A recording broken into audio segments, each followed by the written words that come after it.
Welcome everyone to an awesome game between Nevermore as the Lizardmen against No Name as the Vampire Counts. This match took place on Hell Pit for the Battle of Monsters and Necromancy.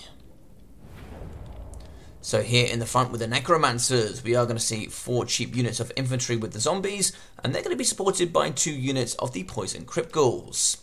For the main battle line, we are going to have 4 units of the armor-piercing Graveguard Great Weapons, and in the back here, to help those with the stats, we are going to have the double Corpse Cart. Very tanky here with regeneration, and the bonuses here to melee attack and melee defense of the Vigor Mortis. In the front, we are going to have the triple threat, all here on horseback. 2 units of the White Kings, both here with the Scab's Graith and the legendary Lord choice, Heinrich Keller. A very popular pick here, as he will have the Lord of Undeath for the Summon of Krell, as well as the Cloak of Mist and Shadows, the Undeath Resurgence, the Dance Macabre, Invocation of Nehek, and the Chaos Tombblade. Over here in the back right, we are going to see 2 units of Black Knight Cavalry for the anti-infantry, and 3 units of the very fast doggos.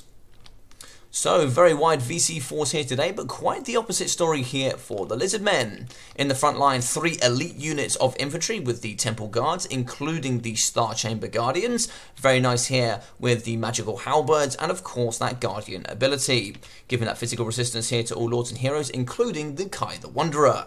So the Lord choice today here, who will have Primal Roar, as well as the Golden Tributes, he's going to be supported by the hero, which is the Skink Oracle. A lovely Troglodyte here with that Skink, who can cast the Earthblood and Flock of Doom, and he will be coming with that lovely 889 missile strength. So for the monsters, 2 units of the Basilodons with that Archosotic ability, very good at damaging all infantry over time.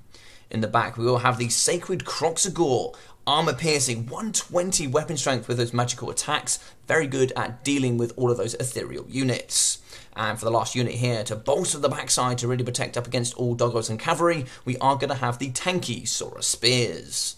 So quite the elite box here from the Dinos, but from the VC, quite a different story. I'd really like to see if they can get into the back, try and point to these pockets, and see if we can get those rear charges, reducing all the melee defense here from the Star Chamber Guardians and all the elite infantry. If they also get some of those rear charges here, you can actually get up to -14 leadership as well, which can really help break units here in the later stages. Now, a little bit of a skip on, we can see those doggos are going to start to move on this right-hand flank, and so here are the double Black Knights. In the front here, we can see zombies moving forward. Now, the normal way to play this is you move the zombies forward, you try and see if you can tire out the elite infantry front line, but of course we have Nakai here with his perfect vigor. That's going to be in a 30-meter radius, so as long as he's nice and close by, these zombies really aren't going to be affecting the Temple Guard. Now, we do have healing as well, so we can try and keep these units as high as possible. Now, it looks like here the Basilodons are going to be shooting here into the zombies, and so is the Skink Oracle, but you only have 20 ammunition. I'd really try and save it here for the Sync Entities, as he's so good at deleting them. Anti-large, armor-piercing, and poison, and look at that damage up against Heinrich Keller. Over 1,000 damage. Scab's Graith here in the middle as well. No damage up against the Star Chambers. That's very interesting indeed. But you can see just the potential it has here to remove those single entities on the horses. Oh my god, Nakai coming through the middle here, absolutely yeeting with those animations straight through these zombies. I think it's going to be better here if you actually get the Graveguard on top of the zombies, as they're going to be taking a lot of the damage here, the zombies, for the Graveguard. If you fight them one by one, the Temple Guard here are just going to remove this infantry nice and easy. Shots going into Heinrich, he's going to be down to 2.7k, baiting out some healing as well for the Invocation of Nehek, but moving forward here are going to be the scary boys here. Sacred Boxigors are going to be charging into the front line, leaping into combat here up against these Graveguard.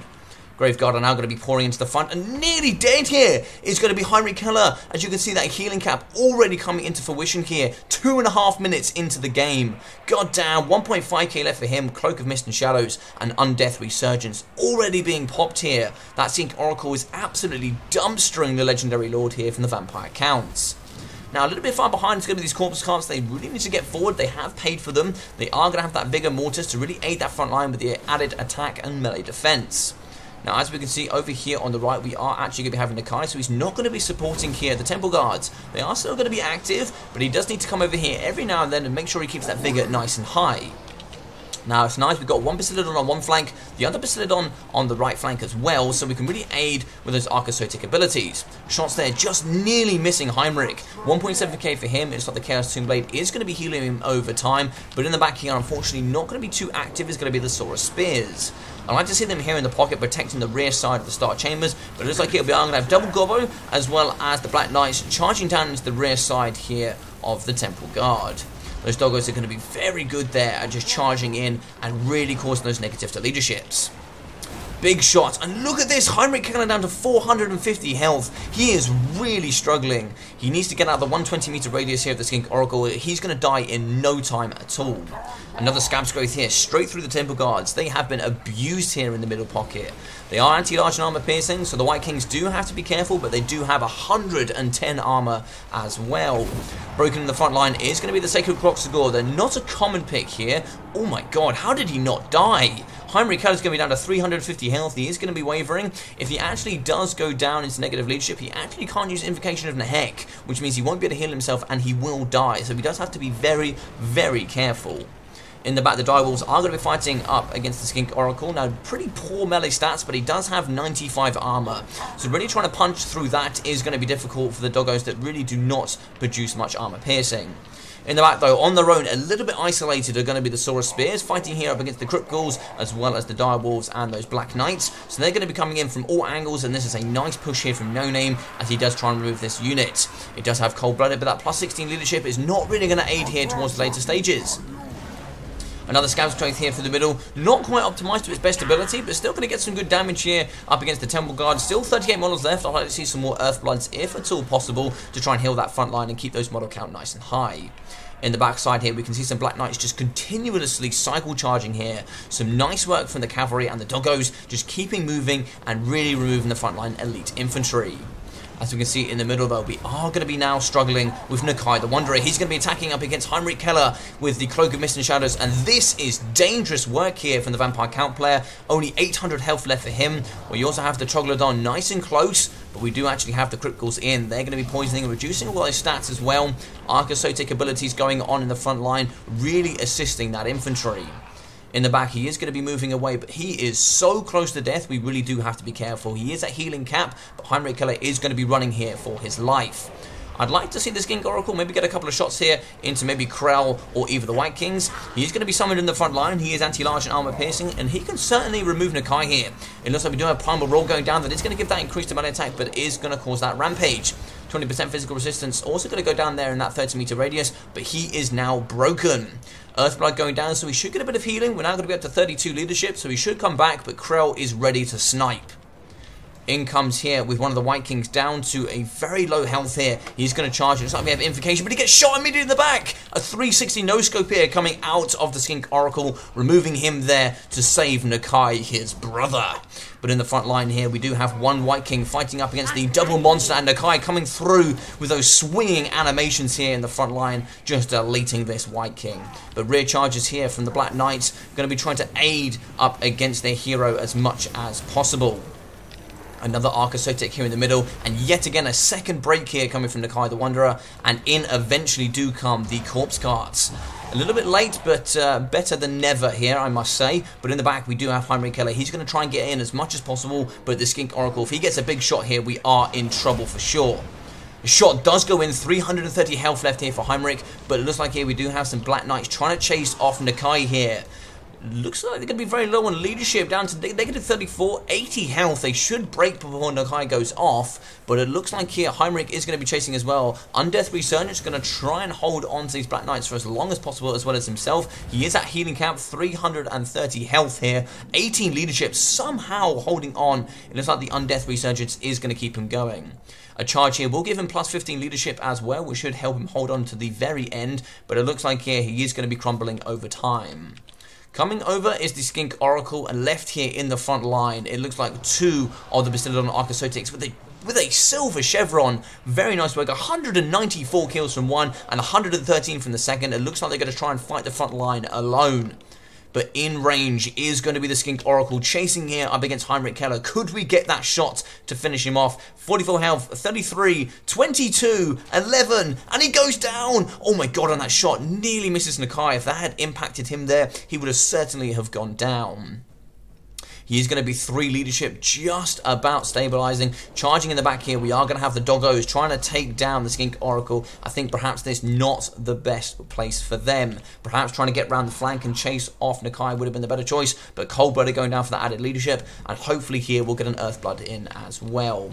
Arcasotic in the middle going off here for the Bastiladons. One down here to only 2.1. The other one as well with 4,100 health. It should be pretty well done here. As we can see, one White King left. He's anti-infantry but really struggles on that armor piercing. 140 armor here for the Bastiladons, making them super tanky. It looks like there was going to be a Scab Scrape there in the middle, but it is going to be a pullout. Unfortunately, these are not going to be enough here to finish off the game. A great victory here from the Lizardmen and an awesome match to cast. Well played to No Name here. Heinrich Keller, a very strong pick here with only 209 health. Really struggling there because, of course, the pressure here from the Skink Oracle was just relentless. But as well here, we got 1,150, 1,337 for the double White Kings, performing very well with those Scab Scrapes as well as the zombies. 46, 20, 41, and 25. No real use here because we had perfect vigor. So, of course, they were removed here very comfortably by the Temple Guard. 493 with 323 as well from the criticals. Nice poison. The poison can never be calculated, but still a nice addition here to the army. 1,042, 1,383, 731, and 1,087 here for the Graveguard. Great weapons. As well as 416 and 600 here from the Black Knights. They do cost 750, so a little bit under their price, but of course here not too much to charge down that isn't anti-large. For the Doggos, 250, 220, and 425, with the double Corpse Carts with 2 and 8. A little bit late here from the Corpse Carts. If they did come in a little bit earlier, maybe we'd see a little bit better performance here from the Graveguard. And a fantastic win with an awesome army here from Nevermore. Something not often seen here, but still such a great idea. Nakai coming in 1,270 for the Chad Meister himself, with 85 kills, 3,500 damage value for the Skink Oracle, just deleting all game long up against Heinrich Keller, even bringing him to his healing cap and still deleting him. 57 kills, 550 for the Saurus Spears, with 527 here for the Temple Guard, 220 kills, 1.2k as well, 127 kills, 1,278, with 205 kills, 3,000 damage value here for the Bastiladon Arcasotic. If you didn't already know this thing was powerful, that gains 3 times its cost. 25,000 damage dealt. So good here. 113 kills, 1,100 as well, and it looks like 53 here for the Sacred Boxigors for 810 as well.